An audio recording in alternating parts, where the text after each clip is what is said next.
Around late 2016/early 2017 I had returned home to the south of England from university to stay with my parents while I figured out what on earth I was going to do with my life.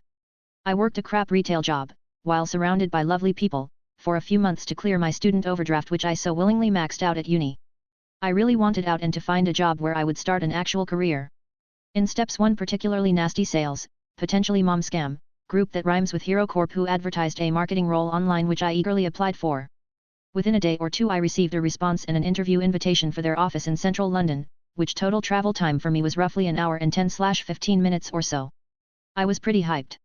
Catching the train into Waterloo I was excited at the potential of getting this first career-making role and spent the entire train journey, tube ride and walk through central London excited what life could be like in a few months/years.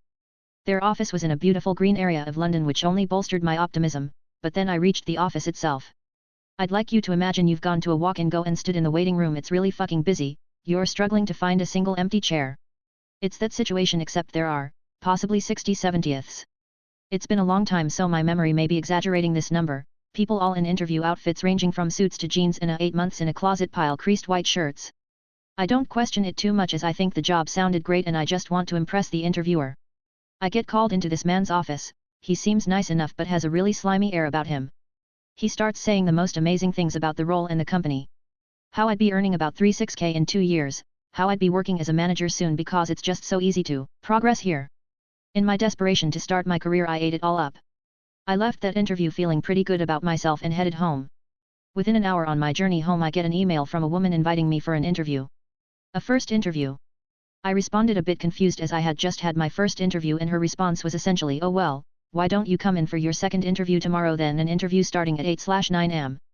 Her willingness to offer me a second interview seemingly without any knowledge of my first chat with the manager concerned me. But again, I hated retail so I was all in. I rocked up again the next day, surprised to see that the front room is full once more with a variety of applicants and I'm getting increasingly uncomfortable by the minute.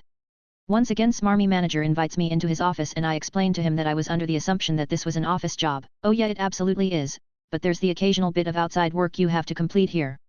He then introduces me to someone a few years older than me, young Indian guy in his mid-20s all dressed up. The manager explained to me that I'd be spending some time with this marketer to prove my worth to the company. The next thing he said. I'll see you tonight. Tonight. I'll see you when you guys get back about 8:30/9ish, and then we can talk about how you've performed today.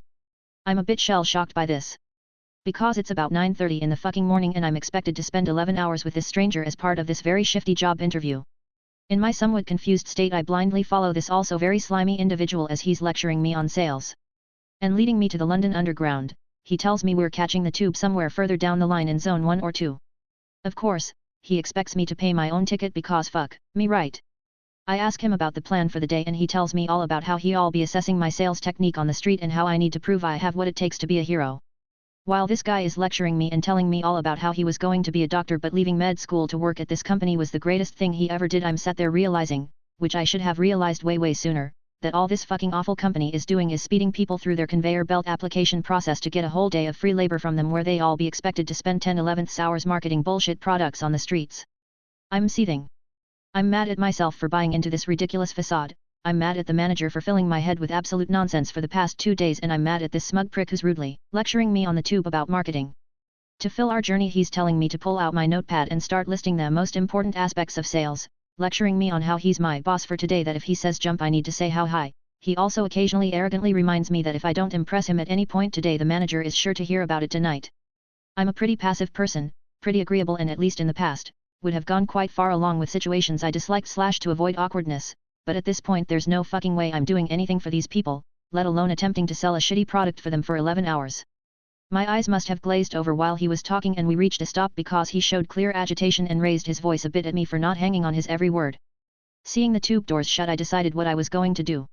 I engaged really heavily with him. I acted so invested in everything he was saying for the next 2/3 minutes and the moment those doors opened again. I scripted this scene in my head, like I had seen someone from my past outside that I hadn't seen in many years. I stood up and dramatically said, "Is that? Was almost a doctor, what are you doing? Sit down." Me, wait. Is that? Then I just got up and off the fucking tube hearing him shouting "Get back here," from his seat. I spent the rest of the day walking around London questioning my life decisions. The manager emailed me asking what happened and I told him that the smarmy train guy had lost me on the tube. Naturally I received another email asking me to go attend a first interview.